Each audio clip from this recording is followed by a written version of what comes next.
मैं भविष्य के चैंपियंस तैयार करने के लिए चुनिंदा मानदंडों के आधार पर उद्यमों को प्रोत्साहित करने के लिए एक समर्पित 10,000 करोड़ की एमएसएमई विकास निधि शुरू करने का प्रस्ताव करती हूं। मैं सूक्ष्म उद्योगों की सहायता को जारी रखने और जोखिम पूंजी तक उनकी पहुंच बनाने के लिए 2021 में स्थापित आत्मनिर्भर भारत निधि में 2,000 करोड़ के टॉप अप का भी प्रस्ताव करती हूं। इससे छोटे उद्योगों को सहायता मिलेगी। नकदी सहायता।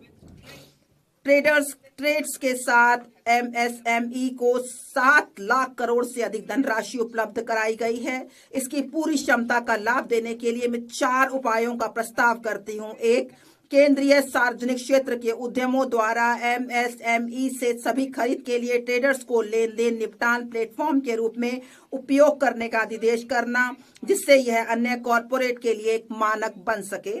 2, ट्रेडर्स प्लेटफॉर्म पर बीजक छूट हेतु सीजीटीएमएसई के माध्यम से ऋण गारंटी सहायता तंत्र शुरू करना। 3, सस्ते और त्वरित वित्त पोषण को प्रोत्साहित करने के लिए एमएसएमई में सरकारी खरीद के बारे में वित्त प्रदाताओं के साथ सूचना साझा करने हेतु जेम को ट्रेडर्स को जोड़ना।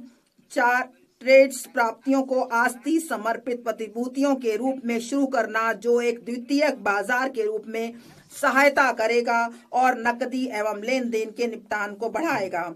पेशेवर सहायता।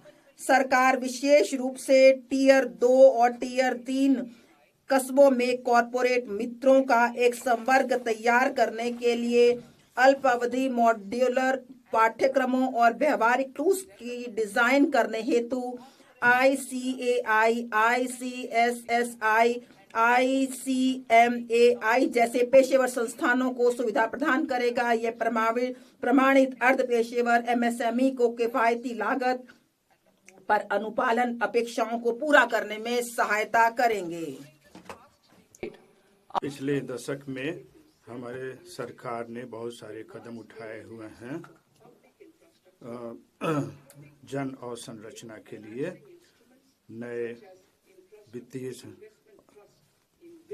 जिसमें बड़े पैमाने पर बढ़ाने के लिए कई पहलें की हैं। हम NIIF हम सार्वजनिक अवसंरचना को बड़े पर बढ़ाने के लिए कई पहलें की हैं। हम 5 लाख से अधिक आबादी वाले टियर 2, टियर 3 शहरों में अवसंरचना के विकास पर जोर देना जारी रखेंगे, जिन्हें विकास केंद्र बनाने के लिए विस्तारित किया गया है। सरकारी कैपेक्स वर्ष 2014-15 में 2 लाख करोड़ से कई गुना बढ़कर वित्त वर्ष 2025-26 में 11.2 लाख करोड़ हो गया है। वित्त वर्ष 2026-27 में मैं इस गति को जारी रखने हेतु इसे बढ़ाकर 12.2 लाख करोड़ करने का प्रस्ताव करती हूँ। और संरचना विकास और निर्माण चरण के दौरान जोखिमों के संबंध में निजी डेवलपर्स के विश्वास को मजबूत करने के लिए मैं ऋणदाताओं को दूरदर्शिता से सुविचारित आंशिक ऋण गारंटी उपलब्ध कराने हेतु एक अवसंरचना जोखिम गारंटी निधि स्थापित करने का प्रस्ताव करती हूँ। पिछले वर्षों के दौरान REITs परिसंपत्ति मुद्रीकरण के लिए एक सफल उपाय बनकर उभरे हैं। मैं समर्पित REITs की स्थापना के माध्यम से CPSE की महत्वपूर्ण रियल एस्टेट परिसंपत्तियों की रिसाइकलिंग में गति लाने का प्रस्ताव करती हूँ।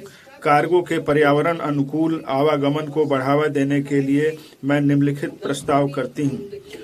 पूर्व में डानकुनी से पश्चिम में सूरत को जोड़ते हुए नया समर्पित मालवाहक कॉरिडोर बनाना, तालचर और आंगुल जैसे खनिज समृद्ध क्षेत्रों तथा कलिंगा नगर जैसे औद्योगिक केंद्रों को पारादीप और धमरा पत्तनों से जोड़ने के लिए उड़ीसा में NW5 से शुरू करते हुए अगले 5 वर्षों में 20 नए राष्ट्रीय जलमार्ग NWU शुरू करना। इसके लिए अपेक्षित जनशक्ति तैयार करने के लिए क्षेत्रीय उत्कृष्ट केंद्रों के रूप में प्रशिक्षण संस्थान स्थापित किए जाएंगे।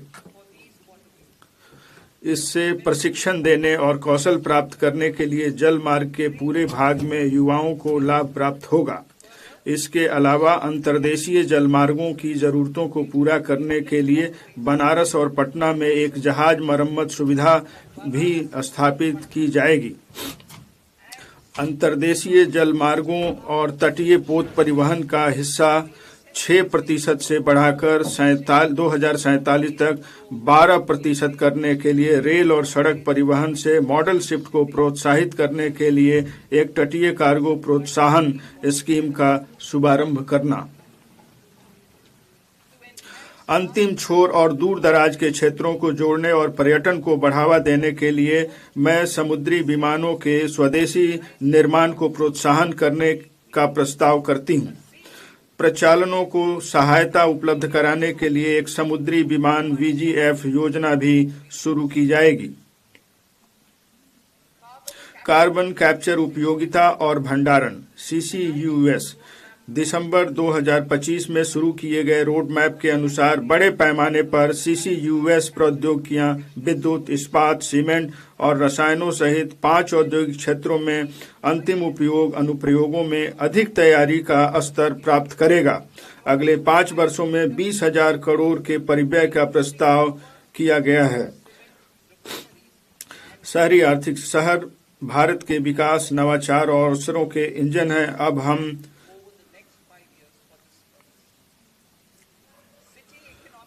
शहरी आर्थिक क्षेत्र। शहर भारत के विकास, नवाचार और अवसरों के इंजन हैं। हम टियर 2 और 3 शहरों तथा तीर्थ कस्बों पर भी ध्यान केंद्रित करेंगे जिन्हें आधुनिक अवसंरचना और बुनियादी सुविधाओं की आवश्यकता है। इस बजट का लक्ष्य उनके विशिष्ट विकास कारकों के आधार पर शहरी आर्थिक क्षेत्रों का मानचित्रण करके समूहों की आर्थिक शक्ति का उपयोग करने के लिए शहरों की क्षमता को और अधिक बढ़ाना है। सुधार सह परिणाम आधारित वित्त पोषण तंत्र से चुनौती मोड के माध्यम से उनकी योजनाओं को लागू करने के लिए 5 वर्षों में प्रति CER 5,000 करोड़ का आवंटन प्रस्तावित है। पर्यावरण से सतत यात्री प्रणालियों को बढ़ावा देने के लिए हम शहरों के बीच विकास संयोजक के रूप में 7 उच्च गति रेल कॉरिडोर अर्थात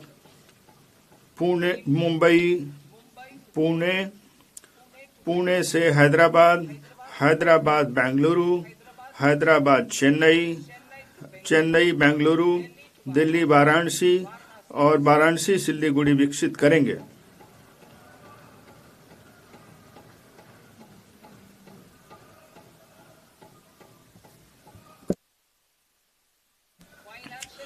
वित्तीय क्षेत्र।